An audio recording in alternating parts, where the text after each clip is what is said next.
the classic pear-shaped body for a male, you know. Yeah. Well, only pear-shaped. I think that was being polite. Yeah, but, you know, I mean, it's... I don't know, it just goes...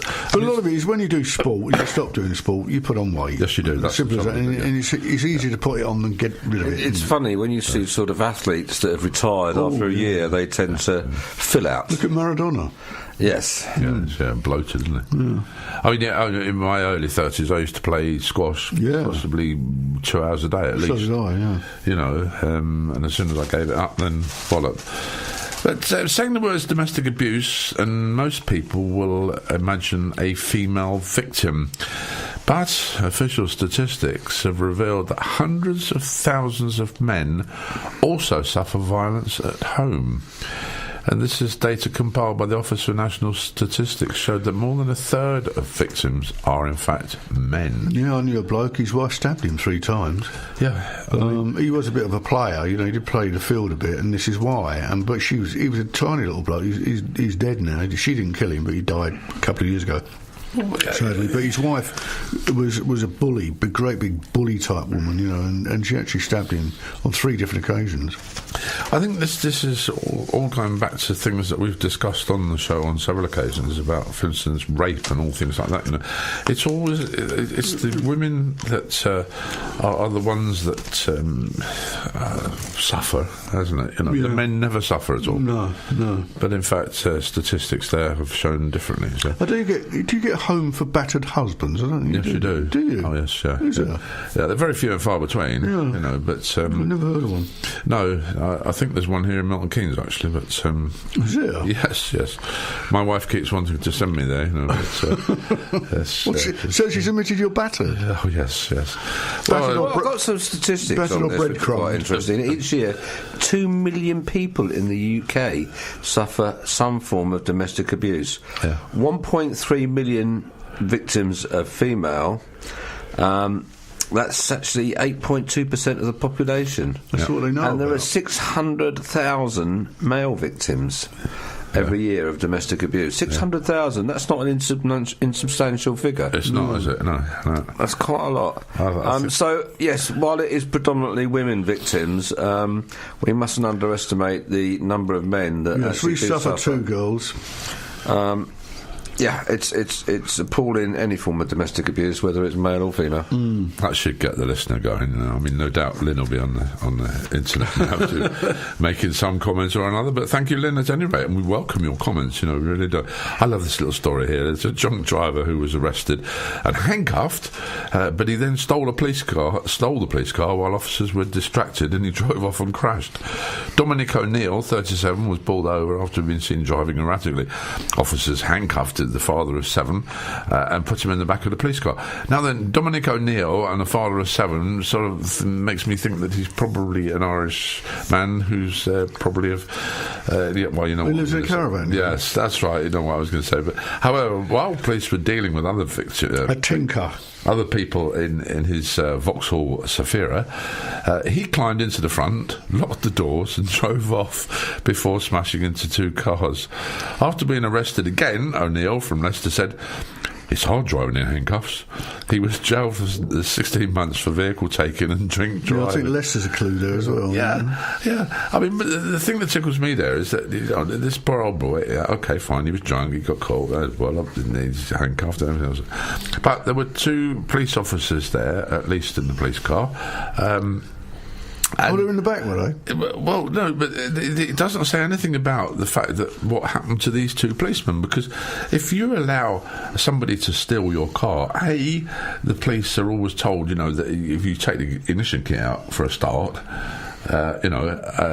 if you're gonna get out the car, you take the ignition key out. But they don't, do they? To let somebody steal your car, you know, I mean, they should be named here as well. There's an element of comedy in that, isn't there? Keystone Cops sort of thing. Well, there is, you know, but that's cost whatever force it is, probably the Leicestershire force. It's cost them money because of the insurance on the car. What about the other 2 cars that this guy smashed into, etc.? You know, so it's costing people money there.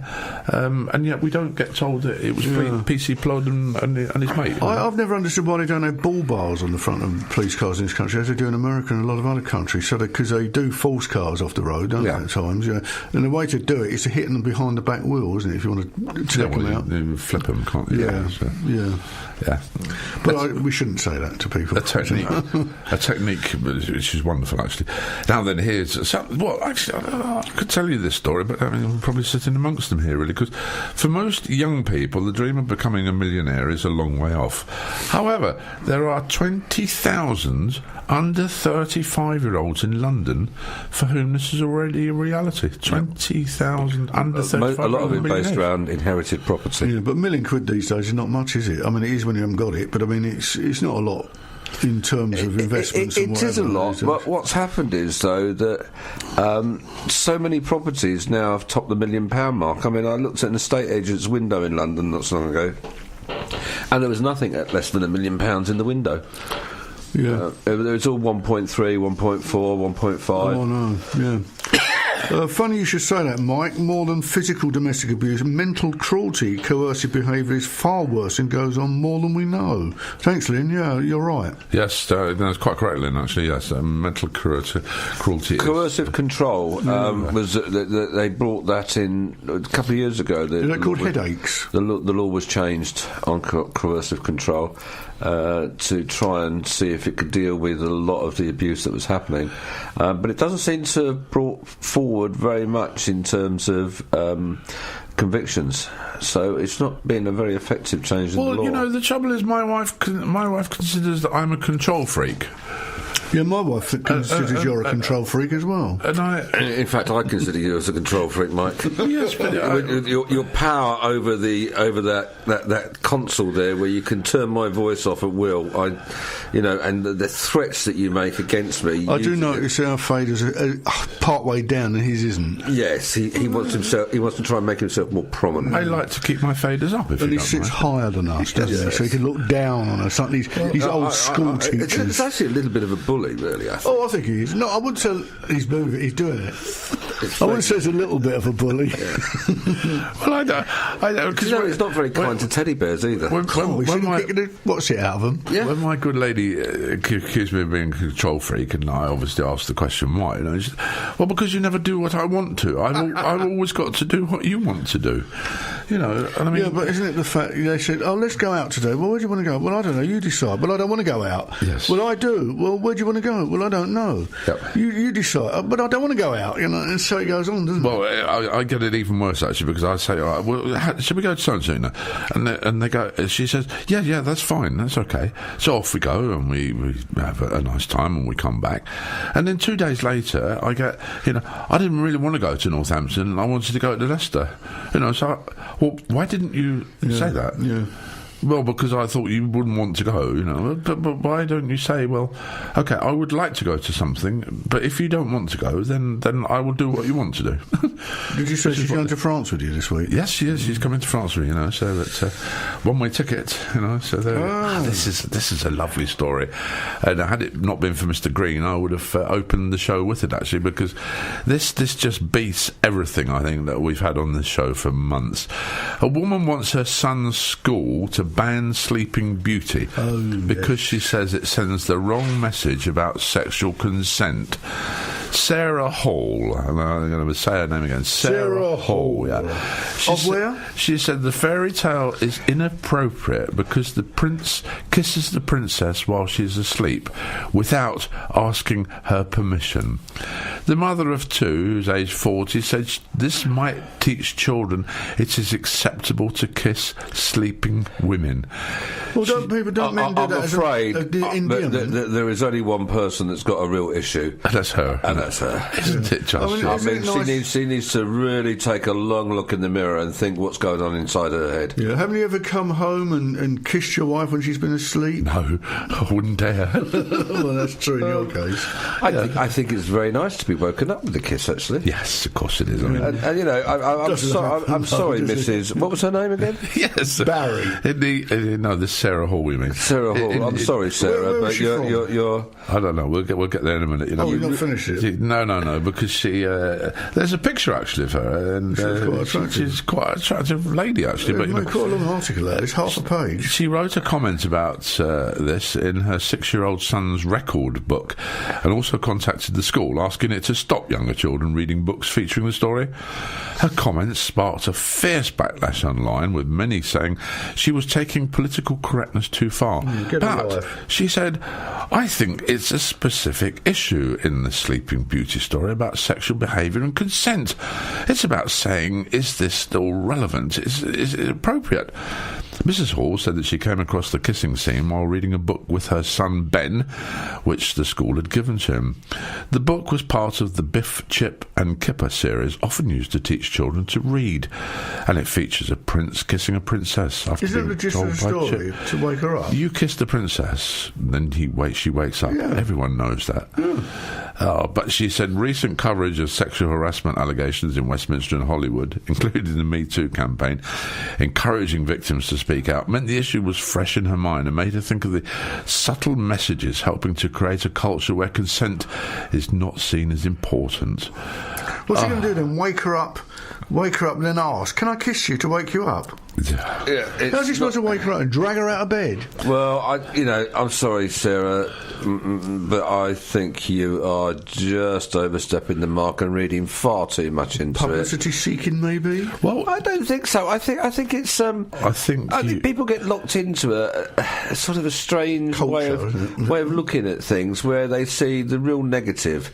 Bob's hit it right on the head, actually, because she is a PR executive. Oh, is she? From North Shields, who wouldn't reveal the school in question or what their response was to her complaint. Does she run her own agency by any chance? Well, she insisted she wouldn't want Sleeping Beauty books taken out of circulation completely, because for older children it could be a useful resource for having discussions about consent and how the princess might feel.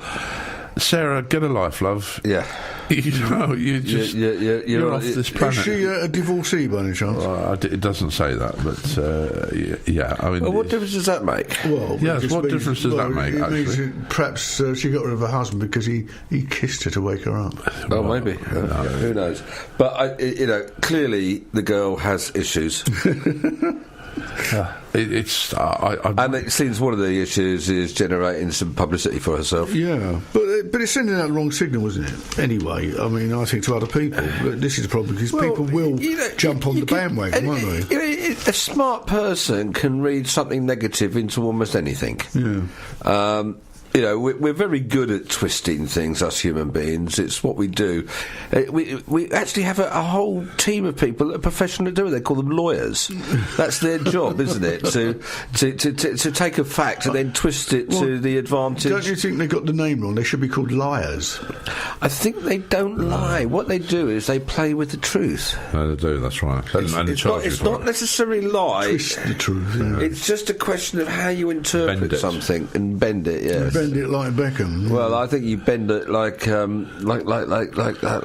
lawyer in a wig. Well, I think the clever people, good to watch. The saying is economical with the truth, isn't it? That sums it all up. However, listener, it is now 9:30 here in Milton Keynes. I'm Mike Barry. I'm Bob Bluffield. I'm Alan Mallyon. And together we are the Grumpy Old Men. Woo!